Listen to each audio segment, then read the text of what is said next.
Um, First of all, well, I very much enjoyed the meeting. I really appreciate all the contribution of all the speakers, and I hope everyone else enjoyed it as much as I did.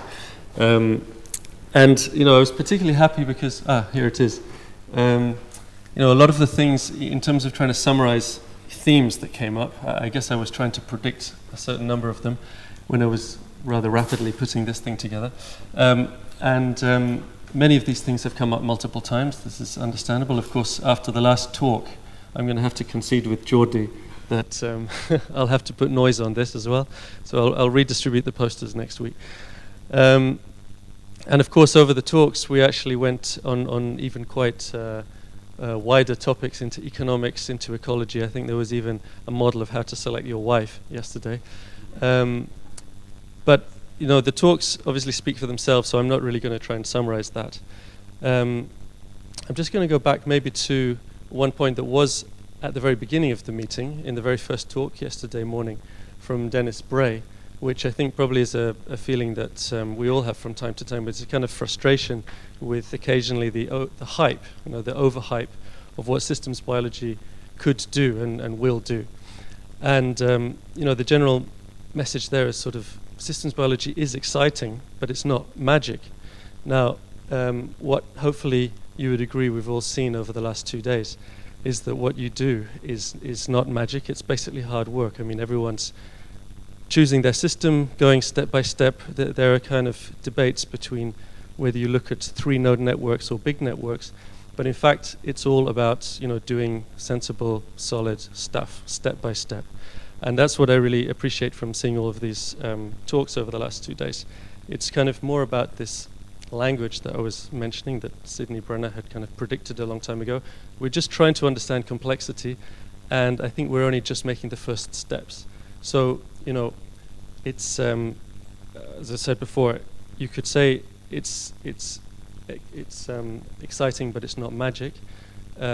What maybe is best to say, it's not magic, but it is exciting. It's not, So,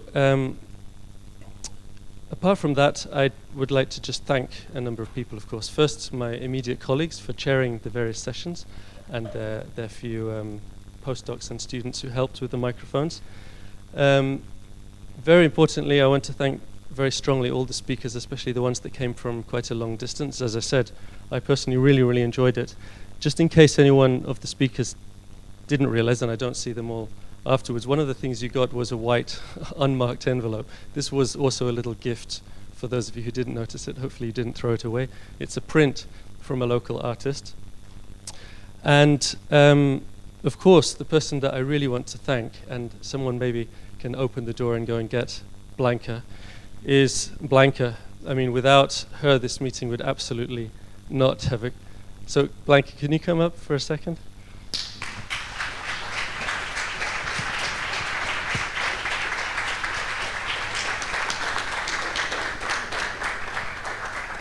So this is just a very little token. Thank you. That escaped my control. Absolutely, without Blanca, none of this would have happened. The posters, the invitations, or anything. So thank you very much, Blanca.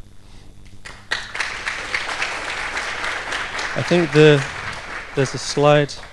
So there's a slide to mention next year's CRG Symposium.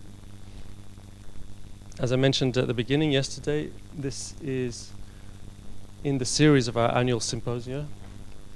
I should mention that next year the symposium is organized by another of the 4 programs in our institute, which is the Gene Regulation, Stem Cells and Cancer program. This is the list of speakers that are coming. And apart from that, I would just say again, thank you to everyone, the audience as well, for making it a very stimulating, interesting meeting. And for those of you staying for the next few days, enjoy Barcelona, and for the rest of you, have a good trip back. Thank you very much.